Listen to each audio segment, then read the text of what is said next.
নমস্কার, কথাকুঞ্জ থেকে বলছি। যাবার আগে মিটিয়ে নেব যার যার সঙ্গে আড়ি।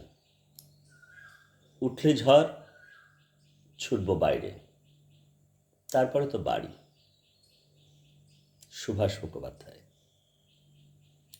যেতে পারি, কিন্তু কেন যাব?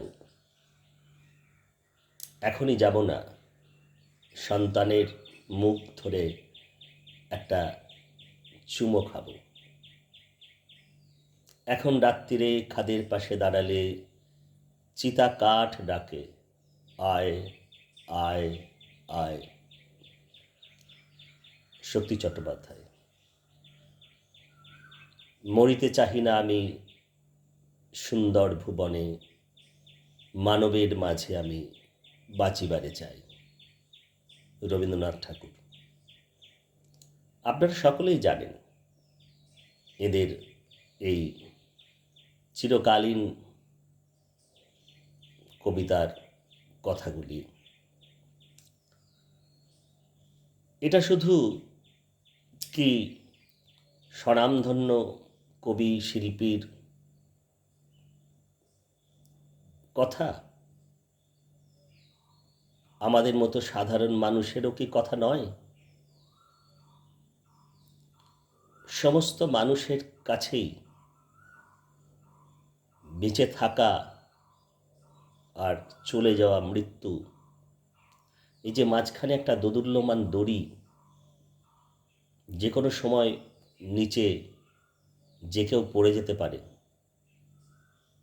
কিন্তু সকলেই এই যে জীবনের যে খেলা, মাঝখানে একটা দোদুল্যমান দড়ি, সকলেই এটা ভীষণভাবে প্রাণপণ চেষ্টা করে, ভরসা করে, বিশ্বাস করে। সহজে পড়ছি না। অর্থাৎ জীবনের প্রতি আমাদের সকলের একটা লোভ, আকর্ষণ আছে, সঙ্গত কারণে।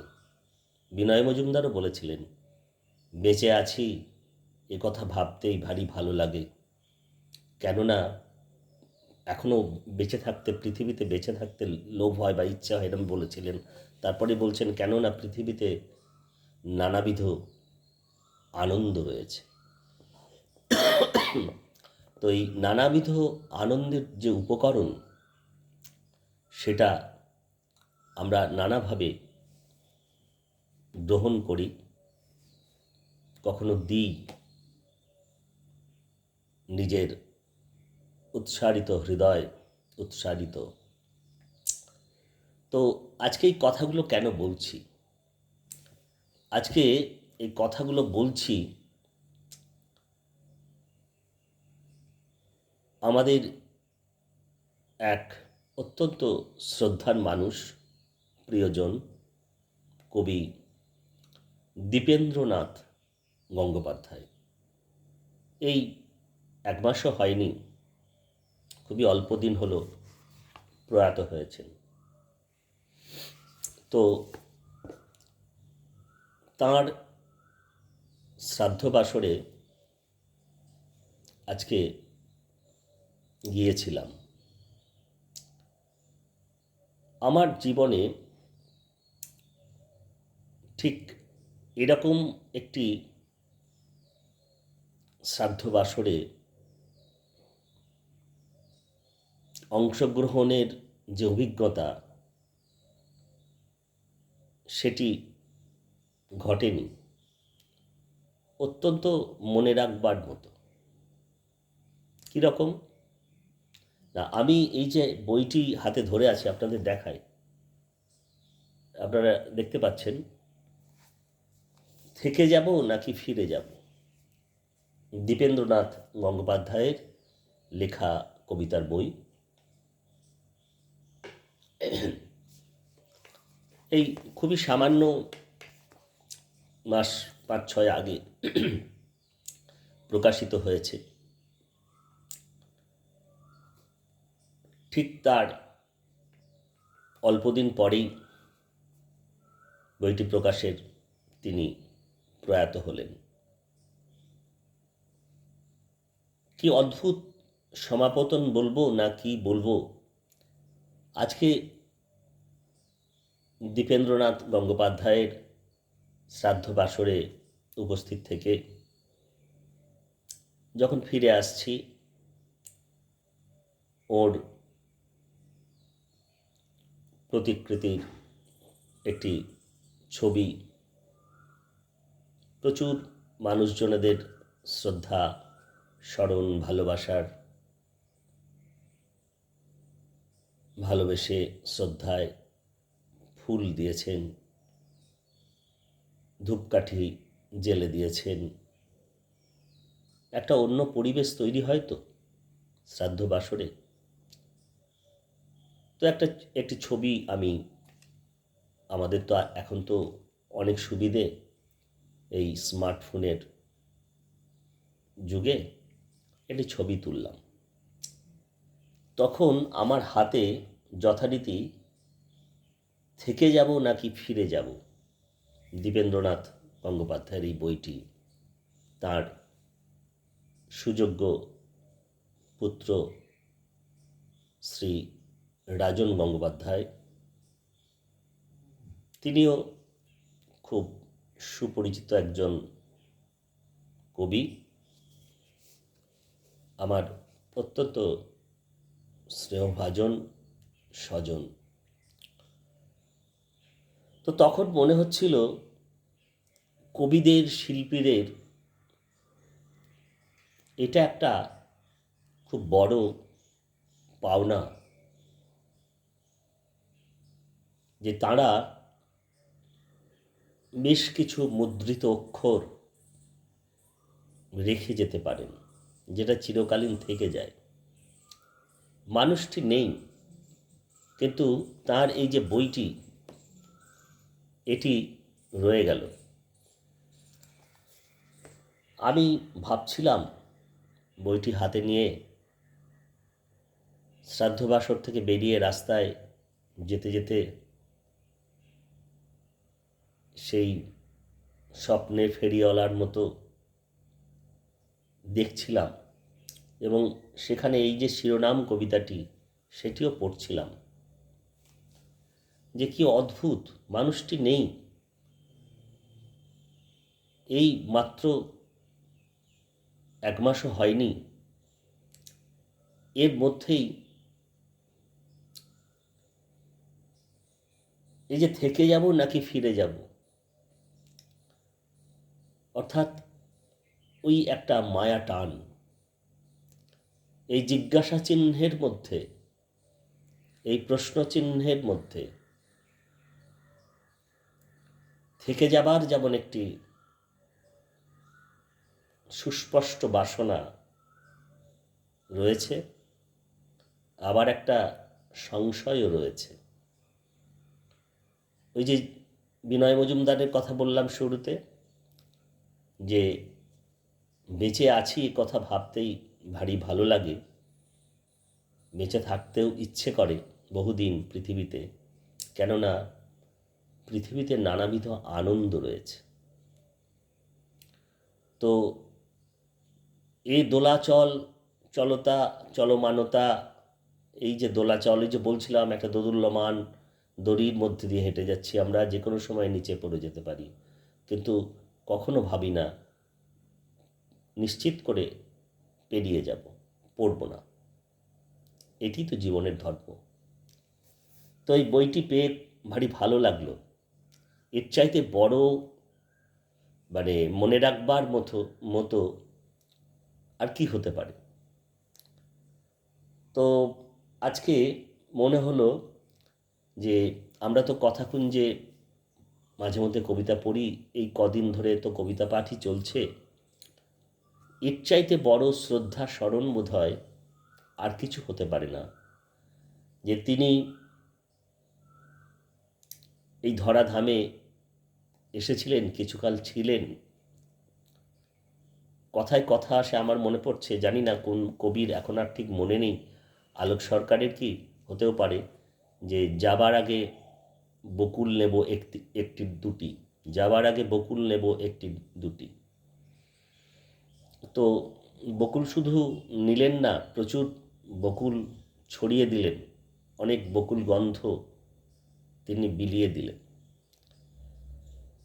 তো আজকে এই বইটি পেয়ে মনে হলো কথাকুঞ্জে আমরা এর আগে শ্রী দীপেন্দ্রনাথ গঙ্গোপাধ্যায়ের কবিতা আমরা পড়েছি একেবারে কথাকুঞ্জের শুরুতে, একটি দুটি কবিতা কোনো পত্রপত্রিকা থেকে নিয়ে। তো আজকে এই বইটি পেয়ে ভারী ভালো লাগছে। তো আমি কয়েকটি কবিতা পড়ছি, দু তিনটি। তার মধ্যে আমি একটি কবিতা বেছে রেখেছি, যেহেতু কবি এই অল্প কয়েকটা দিন হলো প্রয়াত হয়েছেন, সদ্য তার শ্রাদ্ধ বাসর থেকে এসেছি। আমি তার বেঁচে থাকা নামের কবিতাটি দিয়ে শুরু করছি। ঘর সংসার অন্তর্নিহিত ক্ষুরধার বন্ধন, ওই যে বন্ধনের কথা বলছিলাম, ভালোবাসার সম্মিলিত কোণ, অপারগ অথচ বাঁধন বলে চলো,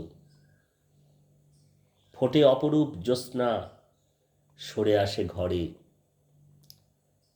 সম্ভ্রান্ত মাথারা নড়ে কোনো যুদ্ধ ফেরত যুবার পকেটে, বিষণ্ণ বেদনার রুমাল, বুকের বাঁদিকে অজস্র রঙের আলো, ওই তো একে একে ধরা মাছ লাফিয়ে নেমে যায় নদীতে, আর তার ঢেউগুলো দিয়ে যায় মনে অজস্র তান, লয়, ছন্দ। অন্য উপাদানে ধেয়ে আসে অগন্তি আঘাত, বেদনার শাখা প্রশাখা। সে তবে চলে যাবে সিঁড়ি ভাঙতে ভাঙতে একেবারে অতলে, ক্ষয়িষ্ণু হাতলে লেগে থাকবে প্রেম। 2022 সালে লেখা। আরেকটি কবিতা আমি বেছেছি, সেটা হলো খুঁজে ফিরি।